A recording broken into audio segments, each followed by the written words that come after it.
Hello students, let's see this question. The question says which of the following statements are correct regarding structure of benzene. Benzene के respect में कौन सी statement correct है? Then accordingly choose the correct statements, right?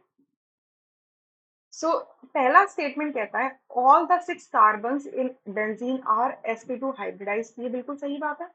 Benzene ये ऐसा दिखता है कि 6H6 होता है इसका मॉलिक्यूलर फॉर्मूला. ठीक है.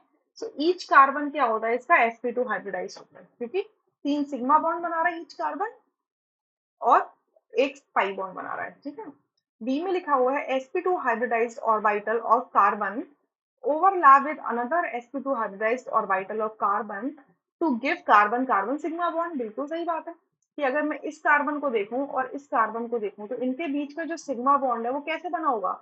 इस कार्बन का जो sp2 हाइब्रिडाइज्ड ऑर्बिटल होगा और इस कार्बन का जो sp2 हाइब्रिडाइज्ड ऑर्बिटल होगा इनके बीच में ओवरलैप होगा तब जाके कार्बन कार्बन सिग्मा बॉन्ड बनेगा. ठीक है. और पाई बॉन्ड कैसे बनेगा. इस कार्बन का ये कार्बन नंबर 1 कह लो इसको 2 कह लो तो C1 का एंड C2 का जो अनहाइब्रिड p ऑर्बिटल्स होगा उनके ओवरलैप से पाई बॉन्ड बनेगा. ठीक है. सी में लिखा हुआ है CH carbon hydrogen sigma bond. Yes carbon hydrogen का भी तो सिग्मा बॉन्ड है तो वो कैसे बनेगा. It is form by the lateral overlap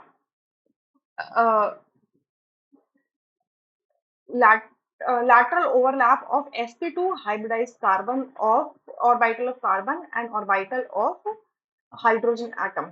तो ये फॉल्स हो जाता है ना. क्यों.